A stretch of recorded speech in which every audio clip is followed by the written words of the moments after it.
Welcome back to Bets of the North on Kings of the North, Doug Lesmerises and Tyler Shoemaker. TShoe. We have some good news and some bad news on this show. The good news is we're going to reveal or review our preseason over-under win total bets that maybe some people rode with us on, and those are pretty good. But the other thing is we have to talk about last week's bets that didn't go quite as well, TShoe. We are still ahead for the year, but we're stumbling home a little bit when it comes to making money for feedingamerica.org. But we're still ahead.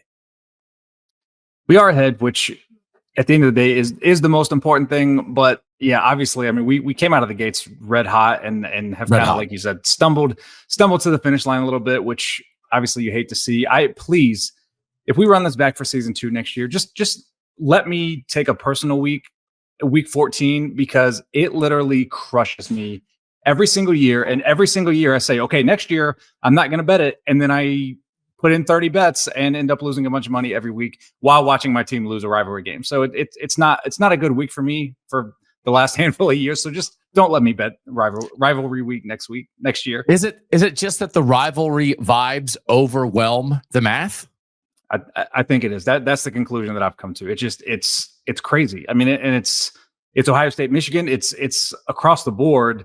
Those games just tend to go kind of off the rails and not according to the math. And I think some of that could be the motivation of the players and that sort of thing. But I also think maybe coaches coach differently. I mean, you look at Ohio State, I think they'd certainly coach differently in the Michigan game. So I think that is just an unquantifiable variable that absolutely impacts how your bets can go. And I just continue to take it on the chin that week. So I'm out next year.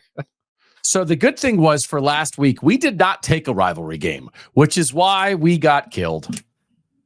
Baylor, Kansas is a rivalry to no one. I vibed the Jayhawks all over us on this. I was just like, they're going to lose. They beat 3 straight ranked teams. They're trying to make a bowl, and Baylor just beat the heck out of them. We lost $500 on a Kansas play. They also started turning the ball over again. I think they had a pick and a fumble in the first half, and it's like, well, if we're back to that Kansas, then we're dead. But also, they never stopped Baylor the whole day.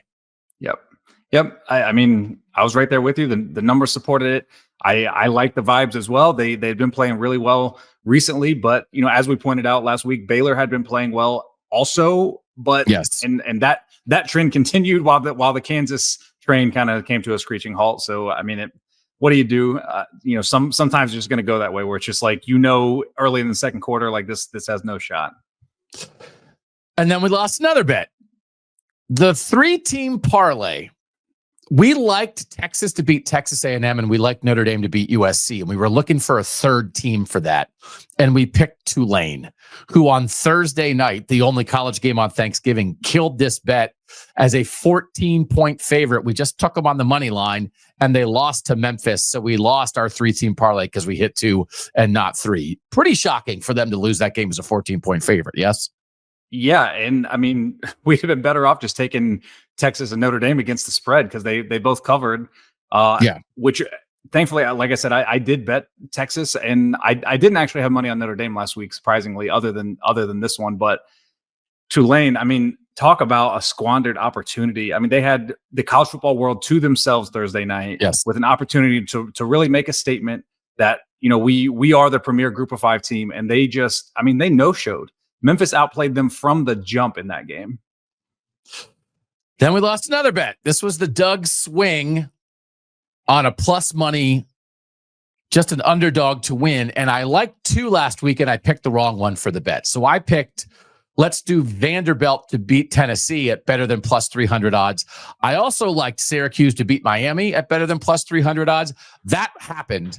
Vanderbilt did not beat Tennessee, although Vanderbilt was up 14-0. They returned the opening kickoff for a touchdown. I was feeling good about this initially, TShoe, and then Tennessee kind of eventually wore them down. Yeah, I mean, you and I both just had the opposite read on both of those games, because I had Tennessee and Miami covering, and Tennessee ended up, I believe, covering against Vanderbilt, if I recall, and Miami loses outright to Syracuse. So I mean, we kind of had those backwards. But again, that is we're just another casualty of week 14. And then we did an extra bet, and we tried to cram it with Lane Kiffin, and instead Lane Kiffin crammed it on us. Ralphie did not happen. We were just right. Like, Lane Kiffin was a tough guy on Twitter this week, but in the meantime, he did not take it to overwhelmed cross-state rival Mississippi State at all. 26-point favorites. They only scored 28. So they would have had to hold Mississippi State to 1 to cover this, and they didn't come close to doing it. So we lost $100 on that too. So we lost $700, which means that we are still just ahead. We are up. On the plus money swings, we are up $421.78 for the year. We are now officially down on our $500 bets, TShoe, because we finished 7-7 on the $500 bets. That means we're down $172.71 overall on that. So, like, that's not great, but being ahead is not nothing, right? We're still overall ahead for the year. So we have to take that, don't we? We have to take that. That's something. Yeah, for sure. For sure. I mean, you take, again, you're not going to go broke that way, but man, it is frustrating after we started so well. Just the vibes and the math just did not link up the rest of the season. So it was definitely an unfortunate end to the season for our $500 bets. So we're up $249.07, and we're going to make sure that we don't go under. And we are going to continue this betting show through bowl season and playoff season, but I think we might stop betting real money because we just don't want to go, unless we win this week, we don't want to go under the 5,000. Even though our generous company said that feedingamerica.org was going to get at least 5,000 from us, we want to give more than 5,000. So we've been betting these real money bets all year to win money for feedingamerica.org. So we're still up $249.07. And I will say, TShoe, that I was rummaging through my closet looking for ridiculous things to wear because I felt like we needed like a little boost. And this was the last thing I have to wear. And I think it maybe could be my betting fedora. So, we'll take it. If that'll bring us some luck, we'll take it. If I wear it to the side, it's a betting fedora. If I just wear it straight, then I look kind of Amish, right? So it depends what I'm looking. I actually think this is probably more my vibe. I was eating Amish corn on Kings of the North last Wednesday. So honestly, am I a tilt guy or am I a straight down guy? Come on. Definitely straight down. Am I a tilt guy? Come on. I want to be a tilt guy. I'd love to be hello there. We're up $249.07. But I'm really we lost $700 last week straight down guy. I don't know what to tell you. I am what I am. So that's just the situation, TShoe. But with the betting fedora, I think maybe we can get some of this back. I actually was 3-1 on my best bets last week. So I did hit Syracuse, I did hit Notre Dame, and I hit was it Texas? I don't know. I lost on Cincinnati, but so we are still on the best bets. We're still ahead. You're 24-24. I'm 23-19. So like, again, I don't want us to be too down. Here comes the betting fedora. Woo! Betting fedora. We're still ahead, TShoe, right? We're still ahead. It's not like we're coming here saying like, hey, we're 13-27 on the year and we've lost $4,000. So like, we're still ahead, right? We're going to make 2 real bets. Can help. Give me some of that. I know rivalry week. Gotcha. I know rivalry week, but give me some of that. We're still ahead vibes, man.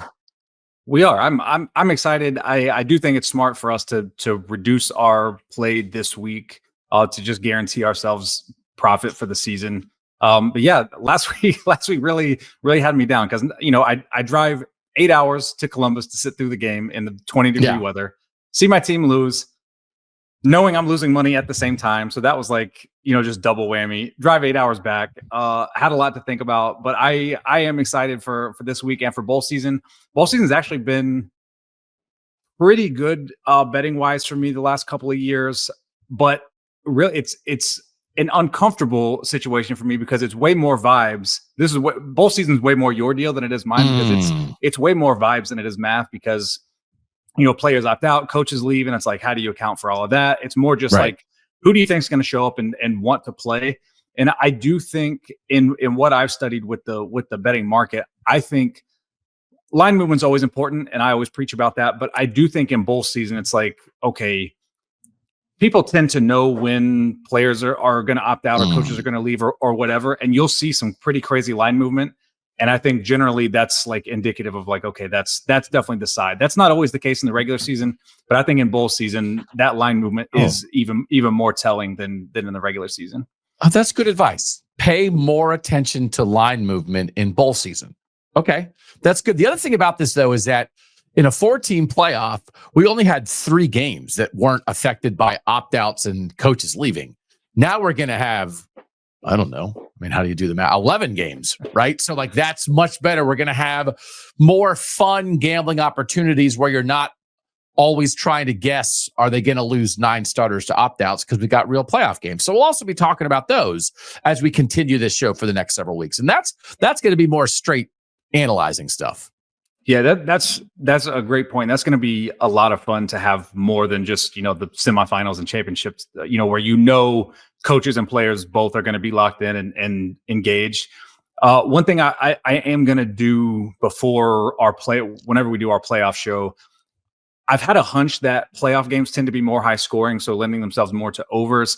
I'm going to dig into that. I'll have some numbers on that when we do our show, because I'm curious myself.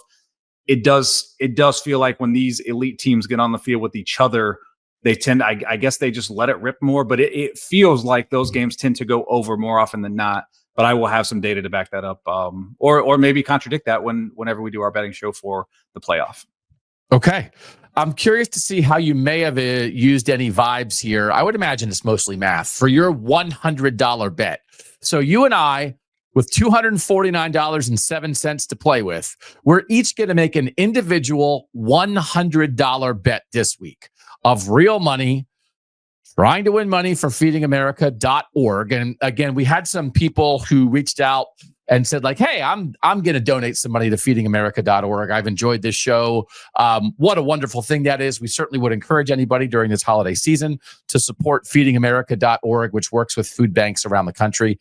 And really, that's kind of like what we're trying to do here. So very appreciative of anybody who might be taking that on. And hopefully we can win a little money here, TShoe, with your $100 play, which is Louisiana versus Marshall. You like Louisiana minus the points in this game. I do have a little bit of bad news for you. You sent it at 5.5. I actually only got it at 6 on DraftKings. Okay. That works. So this official bet is -6 against Marshall. This is the biggest spread in conference championship weekend. There's so many games that are 2 and 3 points. Why do you like Louisiana minus the points here against Marshall? Yeah, this is actually a little bit of math and some vibes and some, as I've mentioned before, my dad's had season Marshall tickets my whole life. I'm a little bit plugged in there in the Huntington area. So for starters, I project Louisiana -8 here. So from a math standpoint, even at -6, 6.5, whatever, I would play it up to a touchdown. Louisiana's been better. They've been way more consistent than Marshall throughout the year. But from a vibe standpoint, from kind of unquantifiable terms, Marshall was down 17-0 to James Madison last week on the road. Furiously fought back to go to overtime and win that game to even get their spot in this Sun Belt Championship game. Okay. Louisiana has pretty much taken care of business. And I heard this week that there are strong rumblings that Marshall head coach Charles Huff might be in talks with Southern Miss to get a pay increase of about double what he's making at Marshall to go be the head coach at Southern Miss. And that supposedly they're waiting just until after the championship to make that official. But from a vibe standpoint, if your head coach is talking to another school and potentially going to be their head coach, I don't know how locked in he is on the game plan for this week for Louisiana in an already disadvantageous position for Marshall. Like I said, on the road last week at James Madison, you fight back. Now you got to turn around again, go on the road to Louisiana, and they've played very well all season. They're rated very high in TSI. So I think from all standpoints, Louisiana is as good a play as there is on the board this week. So again, you've talked about Louisiana a couple other times this year, and the combination of math and vibes here. We officially, this bet, I think we'll get in at -6 for Louisiana at -108 on DraftKings. So that'll be your $100 bet. And now we'll see what you think of my $100 bet, which matches up with what Landis and I talked about on the Wednesday Kings of the North and previewing the Big 12 championship game. I took Iowa State +2 at -110 against Arizona State in the Big 12 championship game. Arizona State is without Jordan Tyson, who was actually named the Big 12 receiver of the year on Thursday. He's the biggest part of their passing attack. They still have Sam Levitt, the quarterback, and Cam Scatterby, the running back, who can run it. But I think across the board, 1 through 22, Iowa State's a better team. I think Iowa State has its best game left to play. And I actually think Iowa State should be favored here. So I'll take the 2 points. And your numbers say Iowa State should be favored here. Yeah, this is probably the most confusing line to me of the week. I project Iowa State -4. So I'm like, I don't know where the disconnect is between the market and my numbers, because generally in these conference championship games, I don't see those big of discrepancies all that often. So that's the only reason I haven't personally bet this myself. But I mean, from what information I have and my numbers, this is a great play. Okay. I really like this one. And I don't know that there's anything holding Iowa State back here, right? They kind of did what they needed to do against Kansas State last week. And I think they're a better team. They were predicted to be a better team. Arizona State was picked last. I just think there's a depth of talent here. And again, Iowa State can be so explosive with its passing game. I actually do really like this bet. So those are our $200 bets. We have a couple other best bets to suggest, just like we always do. And one of them for you, TShoe, is the Big Ten championship game, Oregon, Penn State, over 49.5. Why do you like this? Yeah, I project this one at 54. Okay. You think about how these teams have played against the elite competition that they've played against. The Oregon-Ohio State game was in the 60s. Ohio State, Penn State. So when I looked at that game, obviously the final score, that was only 20-13. But when you consider all of the plays at the goal line and in the red zone that both teams had, that total really should have been much higher. So I think, like, if you're just taking the numbers at face value, okay, against an elite team, a Penn State game only had 33 total points. But I think when you factor in the context of how that game went, that game really should have been more like in the 50s, probably. There should have been at least a couple more touchdowns in there. And Oregon in the second half of games has just kind of coasted. They've been a team, Yes. I bet under on them a lot this year because, with part of my handicap being, okay, they're going to jump out early, suffocate the other team, and then just sit on it the whole second half. And they've done that quite a bit. But in this game, they have no reason to do that. They're going to play 4 quarters. It's going to be a 4-quarter game, and I think their offense is definitely explosive enough, as we saw in the Ohio State game. When they want to play 4 quarters, they can put some points up. So I think this game's definitely going to be in the 50s. Yeah, I like the idea of this. Tez Johnson, who's been out, is now back for Oregon as their most explosive offensive playmaker. Penn State has been great in the red zone since the Ohio State game. In the Ohio State game, to your point, they scored 3 points on 3 red zone trips. They've scored touchdowns on 16 of 18 red zone trips in the 4 games since then. I think they figured out some stuff near the goal line. And these are 2 good defenses, but I think there's a lot here that makes sense. And I think the Tez Johnson injury and the way Oregon has played has depressed the Oregon numbers, when otherwise, like, hey, they're incredibly explosive.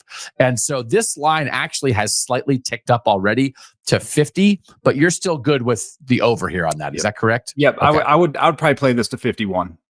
Okay. So you can get this around 49 or 50 right now. And then one other best bet for you is another over on SMU Clemson and the ACC championship game, over 55.5. The funny thing, when I put the projections together for championship week, literally every single game I project over, which is like really bizarre. And I double check the numbers. I don't know why these totals are so low, but this is another one where I think both teams need to look good. Like, yes, obviously both teams want to win and need to win, but I think they also need to look good, like from a seeding standpoint. Like, yes, the winner is going to get in the playoff, but you're maybe the 11 seed. I don't know. Like, if you look bad, So I think both teams are incentivized to really play their best. And I project 61 here, even though Clemson's had kind of some clunkers offensively here lately. My numbers like this to go in the 60s. So Clemson, even though they've had some lower scoring games lately on the season, they've gone over the total by an average of 4.8 points per game. So I think people tend to think of Clemson as just like strong defense, low scoring team, but that hasn't really been the case for much of the season. Yeah. Okay. I like this. And again, I'll be very curious about your playoff game trends with totals, and we'll see how these play out in the championship game, potentially trends. If your numbers are saying a bunch of overs, that's not a bad idea for people to have in their heads. Yeah. And that was part of my, thinking here with this game and the Penn State game. Was like, okay, these are de facto playoff games. Mm-hmm. So, if my theory is correct and those games are going to tend to lend themselves more to overs, I'm certainly happy to take a couple overs here. So I have one other best bet, and I would make this like a half unit play. I don't feel super strongly on this. I think it's just a fun game to have a bet on. So I'll take Miami minus 1.5 versus Ohio University in the MAC championship game. Do you have any numbers on this, TShoe, that you think leans one way or the other here? I literally make it Miami minus 0.5 point. So, not much difference there between 0.5 and 1.5. So I actually, I was hoping to play an under in this game because Miami, I've bet under on Miami quite a few times this year. They just tend to be an under team, I feel like, but the numbers didn't bear that out. I project the total at 47, so I don't have a play either way. And like I said, my number on the spread is pretty much right in line with the market. Yeah, so nothing huge here. Both teams are hot. Miami started 1-4 and has won its last 7, but Ohio also hasn't lost since losing to Miami in the regular season. So we covered this on the Thursday show. If you want more of a breakdown on this, we're just really impressed with both these programs and what they've done. Brett Gabbert has been a great quarterback for Miami. I mean, they are going for back-to-back championships, and Ohio has never won a MAC championship game. So I don't know, you could read that either way. All right, Miami's been here. Ohio's trying to get over the hump. Is Ohio more motivated to finally do this? Is Miami ready to handle a championship situation? I don't know. There's only so much this fedora can do. It's not a magic fedora. It's just, so I actually got this. This is from, I went to an 80s party and I was Ducky from 16 Candles. Yeah. And so I got this old fedora, and now it's my betting fedora. Okay. Can we revisit? And I'll be honest here. If this had not been good, I'm not sure we would be revisiting it. So I was like, let me go back and watch the preseason show where TShoe and I officially did our preseason suggested bets on over-under win totals. I probably would have made us do it because I do think you have to hold yourself accountable, but it's much easier to hold yourself accountable when you win. And we did win, TShoe. So let's start with the 6 bets you suggested on our preseason show when we were just getting Bets of the North rolling. You picked 6 totals and you went 4-2 on your totals. So let's run through how smart you are. Do you want to run through how smart you are, TShoe? Feel good about this? It shouldn't take long. So Notre Dame over 10 wins at minus 115. Notre Dame went 11-1. You may not have felt great about this when Notre Dame lost to Northern Illinois. But other than that, I think you've been more robust on Notre Dame than anybody I've known in the gambling world or just the college football world the entire season. And I think that played itself out. And I think Notre Dame has a chance to be really interesting in the playoff. You've been consistent. From the jump, you've liked Notre Dame. Why do you think your numbers like Notre Dame so much? In the preseason, it was just, looking at the last couple of years of the Marcus Freeman era, their power rating improved every year. So when you project that forward, I had a good feeling they were going to continue to take another step, and they did. And I've got them, they're back to number 1 in my power ratings now, which I've taken, a little bit of criticism for, but if I listen to those people, then I wouldn't be sitting here. So, they've been awesome. I've said this a million times. Yes, from a resume standpoint, the Northern Illinois game, inexcusable. But since then, they have been phenomenal. They've been as good or better than anybody in college football and as consistent as anybody in college football since that game. And I'm with you. I think I can almost guarantee we're going to be betting Notre Dame in the playoff. Okay. So we'll cash that. So I bet these, but I bet some a little heavier than I bet some others. So I didn't end up doing very well, I think, on my actual betting. Like, do you personally bet many preseason win totals? I bet a few. And of course, and I gave out a couple on my college football guide. And of course, the ones I gave out were Missouri, Kansas, like teams that just, Missouri at least had a chance. It ended up not cashing. I bet Kansas over. That didn't cash, as we'll get to. But the ones I gave out on my college football guide, unfortunately, were not very good. But the ones, again, here, these were some of my favorites that I did personally bet.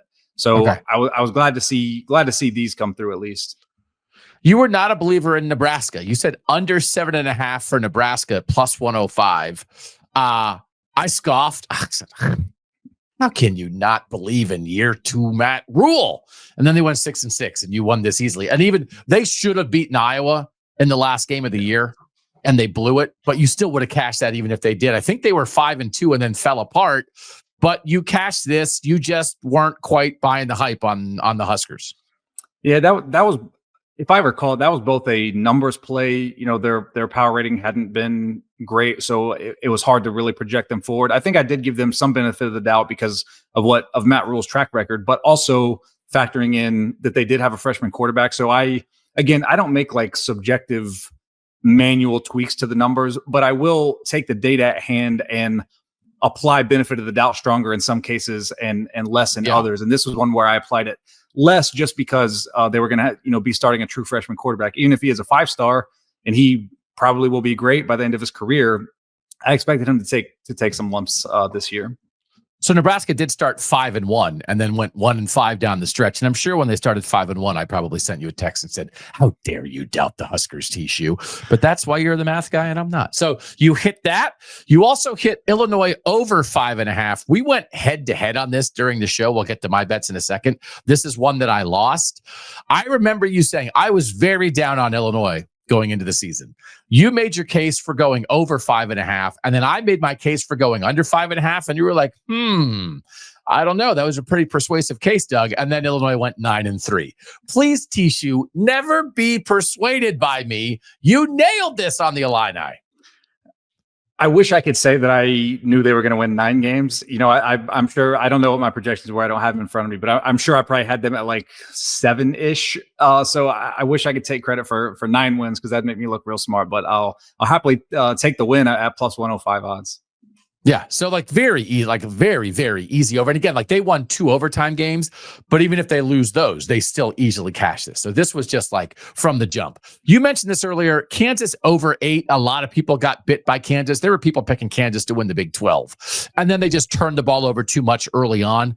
Turnovers are tough, TShoe, because they're such a fundamental part of the game, but there is also some randomness to them. And the turnovers just killed Kansas.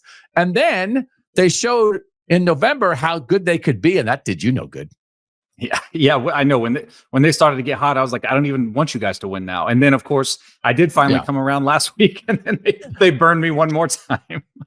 Congratulations to the Jayhawks. That's what I get. Yeah, Jayhawks are TShoe enemy number 1 now. Yeah. And you also, Deion Sanders, I believe, called you out by name. The Deion Sanders said, I don't know who this TShoe guy is, but he doesn't believe in us. Under 5.5 for the Buffaloes. They had a good year. You just didn't see it. No, I didn't. And again, looking at Colorado's, they've been tough the last 2 years because they've been so bad. Like their power ratings were so bad in previous years that it's hard to use that as any type of indicator of what they're going to be. And I did project them forward this year from what they were. I just didn't expect what became of them this year. And that was, they were a really, really good football team. Credit to Deion and his guys. They had a great year, and I definitely did not see that coming. Yeah, I really wonder, just in the portal world, like Colorado and Indiana are the 2 main examples of this. And if it's really hard with some of the preseason stuff, like once you get rolling and you get a handle on it, but when teams are turning over their rosters and bringing in, 17 new starters in the portal, it can be hard to get a handle on that. But certainly, I think the nation was split on whether to believe it in Colorado or not before the season. Your last one here, I thought this was the one that I played blind based on TShoe, and I think this might have been your best total TShoe nailing it of the year. This is Buffalo over 5.5. And this again is one of those things where I don't know that we have a lot of Buffalo Bulls fans who are really monitoring things, but they went 8-4. And you nailed it, bro. Like, you owned Buffalo this year. I hope you put a mortgage payment on this. I did not, but Buffalo has been a team. I swear, for the last like 3 years, it's like every preseason and then like every week when I'm doing weekly betting, it's like, okay, well, there's value on Buffalo again. And it's like, I don't know what the market has against Buffalo, but my numbers have continuously for years now been higher on Buffalo than the market. And I'm sure it's just coincidental, but it is funny. And that was actually, if I recall, a team, my numbers, I had them projected at like 9 wins. And I was like, okay, the market's only at 5.5. Like, let me pull the reins back a little bit. And I still projected them way over. And thankfully that did hit, but I don't know what the market's vendetta with Buffalo is, but Buffalo continues to prove them wrong. And that was at plus 130. So that was like, that's a nice little juicy number, over 5.5. And here's what you can do with your winnings. Buffalo and Liberty are set to play in the Bahamas Bowl. Take your family to the Bahamas to watch Buffalo. I haven't done any numbers on bowl season yet, obviously, because we don't have a ton of the matchups announced, but I can almost guarantee we're going to be betting Buffalo in that game, because I think Liberty, I'm done with Liberty too. Do you think you'll be betting Buffalo from poolside in the Bahamas? I don't know. Is KOTN sending us there live? Let me ask a question. Is this good betting strategy? Pay for your trip on the credit card and then bet the money and win the money to pay it off. Is that a smart thing to do? Probably not advisable. Not. Okay. See, that's math and vibes. To me, you put on your fedora, go to the Bahamas on your credit card, watch a little Buffalo football. What could go wrong? It's a lock. Okay, don't do that. Actually, I shouldn't joke about that. People are throwing their lives away. Bet $2 and just have fun. Just bet $2 and have fun. Here are my bets. I also went 4-2. Syracuse over 7. Nailed it. Come on, TShoe. Give me some credit for believing in Kyle McCord and Fran Brown. You have been nothing if not consistent on, and the Fran Brown thing. I obviously didn't know a whole lot about him, but you guys were really banging the drum for him in the preseason, and that definitely came to fruition. He did a fantastic job with them. Obviously getting Kyle McCord out of the portal, and that was a whole experience where McCord would have excellent games and then not so excellent games. But Syracuse, definitely a shock to me. I think a lot of people in the preseason saw their schedule and thought maybe they could go over, but I just wasn't sold. Again, it's a process conversation about like, okay, well, they've sucked in the past. How do you project that forward in the portal era? But yeah, great call on Syracuse. Here's one I didn't nail. West Virginia over 6.5. I had so many alternate win bets on West Virginia. I had West Virginia over 7, over 8, over 9. West Virginia to take over the world. Neil Brown to be president. I bet everything you could bet on West Virginia, and they went 6-6. But even like this, all they had to do was beat Texas Tech in their last game, and they would have cashed this over. I thought that this number was so low for them, and they still went under it. So I lost on West Virginia over 6.5, and I lost on Illinois under 5.5. We talked about that. That was one of my biggest whiffs of the year, not believing in the Illini. This graphic is wrong. I actually hit this. Maryland under 6.5, I hit. I did not like Maryland at all this year. And then they upset USC in that goofy game at the end, and I was like, oh my gosh, is Maryland going to be better than I thought? And then TShoe, the answer was no. Maryland was not better than I thought, and they finished 4-8. And I feel like the season they had, I picked them to go winless in the Big Ten. They went 1-8 with a 1-point win over USC. I saw this coming, and so I was surprised more people, like in our preseason KOTN Big Ten poll, more people weren't out on Maryland. I was 100% out on Maryland this year, but I think they have a chance to bounce back next year. But that's a good under by me, right? That was great. I don't remember what my analysis was on that play, but if I recall, I agreed with you on that. I definitely projected a big step back for them this year. So I actually did hit that. I also hit Rutgers over 6. Again, I thought Rutgers was going to win 9 games.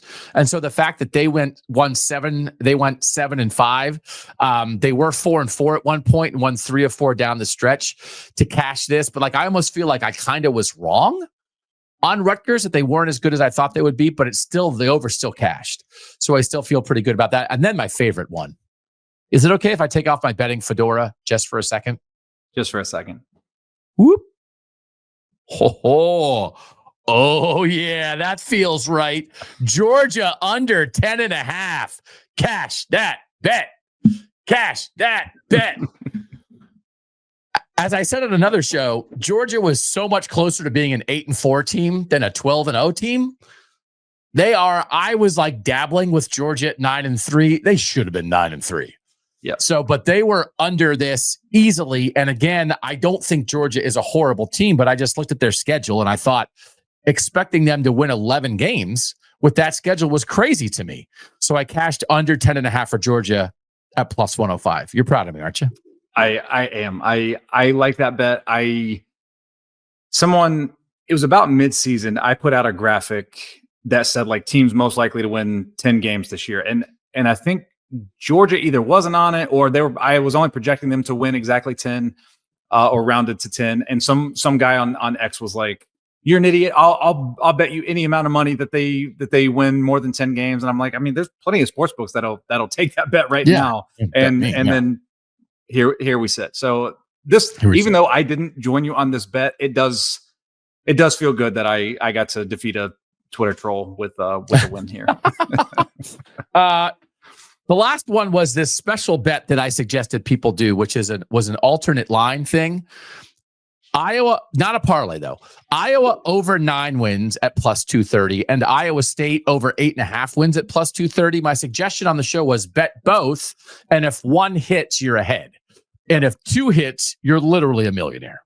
I don't know the math, TShoe, but I think you could have at least gotten a trip to the Bahamas out of it.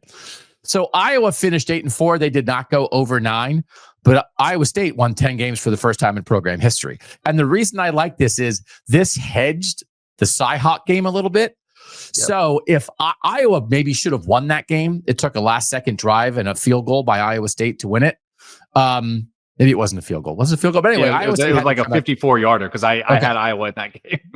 So that game, in that game, if Iowa wins that game, then they both would have wound up with 9 wins. So you would have pushed on Iowa and still won on Iowa State. As it is, Iowa won 8, Iowa State won 10.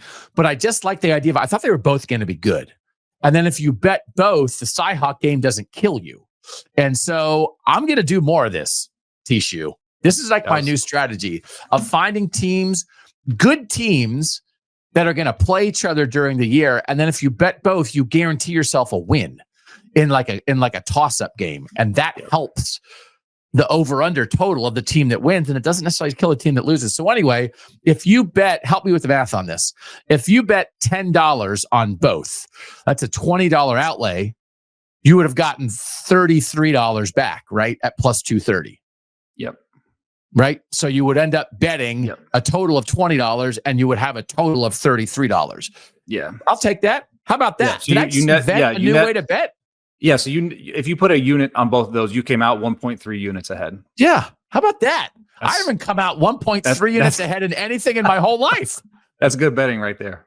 Yeah. So I still like the alternate lines when you think you can get some stuff, but I'm going to be on a preseason search next year for alternate lines with teams who play each other in regular season. Anyway, we both went 4-2. And in the end, TShoe we'll take where we are. We could be better, but we'll take where we are. Yes? Yeah, for sure. Like I said, with the exception of last week, the second half of the season on my personal bets was so much better than the first. But on the show, first half of the season, we crushed it. Second half, we kind of went downhill. So I gotta figure out a way to mesh those two. So next season we can just crush it the whole time. You know what the mesh problem is? This is your mesh problem right here. You outperformed me on best bet. So I think I'm the issue here. So I do think I think we're on the right track. And I do think, and this goes back to one of the first things I think we talked about on the show, is there's what you think and there's what you bet. Yep. And I think we danced around some stuff where we were kind of on the right track and then made some wrong bets. Right. So I think that we can even get better at deciding what we're actually going to make the bets on. But I still believe in your math. I believe in your math every day of the week. And my vibes have okay days. So yeah, and one thing we can talk about, for next season, if our company is gracious enough to run the show back next year, is maybe doing the show earlier in the week, because from an expected value standpoint, putting in your bets on Friday, generally you're going to have less expected value because lines have already moved quite a bit. Generally, on people message me on Friday or Saturday and be like, "What are your best bets this week?" And it's like, well, my best bets are the ones that I bet on Sunday that have moved 6 points. So maybe helping people get ahead of the market, because that's really at the core of my numbers. That's where their value really lies more than anything. Is like I can consistently beat the market to the closing number. So I think that's maybe something we explore for next year. I am not against that. I thought, hey, we want to have this as close to the games as possible. Yeah. You really would want to do one or the other. Either bet it super early in the week or see where lines have moved 5 points and maybe see if you can come in on the other side a lot of times.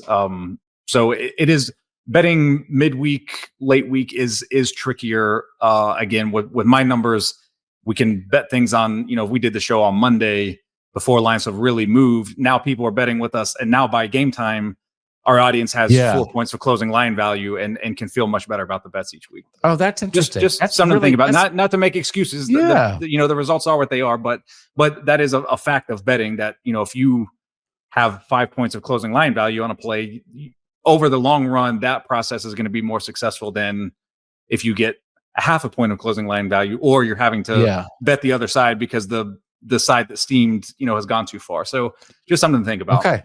And I do think we could tell people on a Monday, here's where we are. Here's where the line is.